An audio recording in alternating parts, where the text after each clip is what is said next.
क्या आपको लगता है कि आपके जीवन में जो कुछ भी घटनाएं घटती हैं वो सिर्फ एक जन्म की वजह से घटती हैं, सिर्फ एक जन्म की वजह से?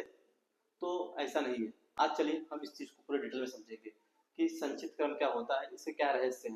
वीडियो के लास्ट में मेरे साथ बने रहिएगा। भारतीय दर्शन में, हमारी संस्कृति में कर्मों को तीन प्रकार से दर्शाए गए हैं। एक संचित कर्म, एक प्रारब्ध कर्म और एक क्रियामान कर्म। तो आज हम इस वीडियो में संचित कर्म के बारे में जानेंगे कि संचित कर्म है क्या, ये किस तरह से काम करता है, किस तरह से इसका जो प्रभाव होता है हम उसे कम कर सकते हैं, खत्म कर सकते हैं।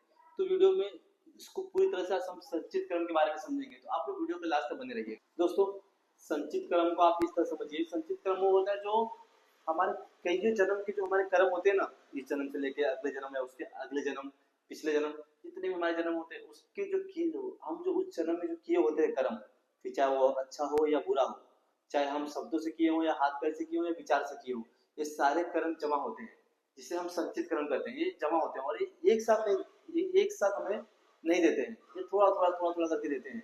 तो हमें कब क्या मिलता है, कैसे भोगते हैं, हम इसी कर्मों के हिसाब से भोगते हैं, संचित कर्म के हिसाब से। ये हमारा एक समझ लीजिए कि एक भंडार घर है। इस तरह से भंडार घर में चीजें रखी होती है। आपने गांव में देखा होगा कोठी, इसमें देखो चावल गेहूं रखते हैं ना, तो इससे मैं समझ लीजिए कि आपके संचित कर्म रखे हुए हैं और आपको जब आपका समय आता है तब वहां से चीजें निकलती है और वो आपको थोड़ा थोड़ा करके आपको मिलता है, फिर चाहे वो अच्छा हो चाहे बुरा हो, आपको आपका संचित कर्म आपको मिलता ही मिलता है।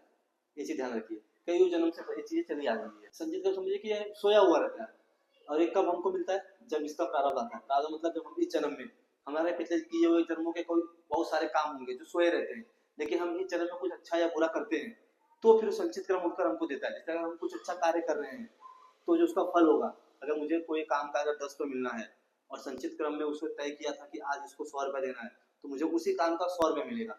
लेकिन अगर संचित क्रम में है कि इसने कोई मैं कैसा काम किया हूँ, आज जिसका मुझे 100 रुपये मिलना था, लेकिन संचित क्रम मुझे फिर उस काम का 10 रुपये देगा। तो ये चीजें हमारे लाइफ में कर्मों के हिसाब से जुड़ी होती है। हमारा गरीबी, हमारी अमीरी, हमारे दोस्त यार, हमारा शादी, हमारे रिश्ते, हमारे बच्चे, सब कुछ ये संचित कर्म से जुड़ी हुई है। जैसे कि आप अपने माँ बाप नहीं चुनते, माँ बाप भी आपके संचित कर्म से ही हिसाब से मिलते हैं। आपके बच्चे, आपका भाई, आपकी बीवी, बीवी भी आप खुद नहीं चुन सकते हैं। शादी भी आपकी जिससे होती है पहले से तय होता है, ये भी संचित कर्म का ही एक हिस्सा है। तो संचित क्रम क्रम और प्रारब्ध कर्म के बीच का डिफरेंस समझिए। संचित क्रम वो है जो आपके कई जन्मों के जो कर्म है ना वो एक जगह जमा है, और प्रारब्ध जो आपको इस जन्म में भोगने हैं। मतलब समझिए कि संचित क्रम एक बहुत बड़ा समुंदर है और प्रारब्ध एक बाल्टी पानी जो आपको इस समय निकाले हो आप। तो इस समय जो आप भोग रहे हो ये सारे के सारे आपके प्रारब्ध कर्म है जो अभी आप भोगेंगे। जो आप जैसा आपका बेटा हुआ, किसी का स्वास्थ्य सही नहीं है, गरीबी है, अमीरी, ये आपके प्रारब्ध है, ये आपके पूर्व जन्म के। और इसके बाद जो तीसरा कर्म वो क्रियामान कर्म है। मैं आपको प्रारब्ध और क्रियामान में अपने अगले वीडियो में समझा दूंगा इसके बारे में, नहीं तो इस वीडियो में वीडियो बहुत लंबी हो जाएगी। आपको अगर मैं आपको प्रारब्ध और क्रियामान दोनों समझाने जाऊंगा तो इसलिए मैं इस वीडियो में आपको सिर्फ संचित क्रम के बारे में समझा रहा हूँ कि संचित क्रम क्या है और किस तरह से काम करता है। क्या हम संचित क्रम को कम कर सकते हैं? अगर संचित क्रम में कुछ हमारे पूरे क्रम है, ऐड है, जो हमने इस जन्म में नहीं किए थे, पूर्व जन्म में थे, या फिर हम जो इस जन्म में जाने जाने में किए कर दिए, तो क्या हम इसको कम कर सकते हैं? तो इसका हमारे भगवत गीता में, उपनिषद में इसका वर्णन है कि हम इसको कम कर सकते हैं। कैसे?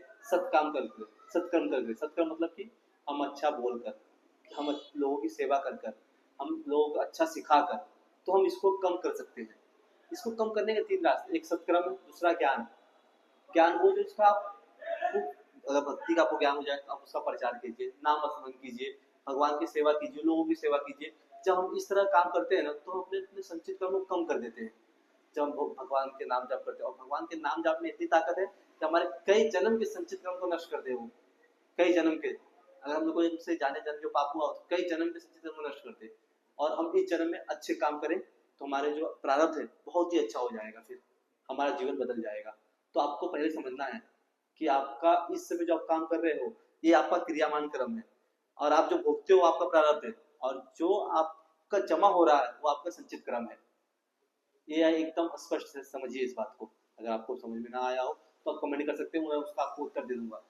संचित कर्म में अगर आपको ना कुछ ना समझ में आया हो, कुछ डाउट हो, तो आप कमेंट करके मुझसे पूछ सकते हैं। दोस्तों, अगर वीडियो आपको अच्छी लगी हो तो चैनल को लाइक एंड सब्सक्राइब कीजिए। आपके जो भी कुछ बातें हैं, कुछ पूछना है आपको, तो कमेंट करके पूछ सकते हैं। और आपको आज से ध्यान रखिए कि आप जो कर्म कर रहे हैं यही आगे जाकर हमारे संचित कर्म बनते हैं जो हमारी किस्मत बदलती है। जो हमारी किस्मत बनाती है बिगाड़ती है वो जो हमारे आज के ही कर्म, आज हम जो कर रहे हैं वही आगे चल के हमको मिलता है। तो ये चीज़ आप ध्यान रखिए। अगर आप बैर का पेड़ बोओगे तो फिर आपको आम नहीं मिलेगा खाने को, आपको ही मिलेगा। इसलिए आपको आज से अपने कर्म सुधारने हैं।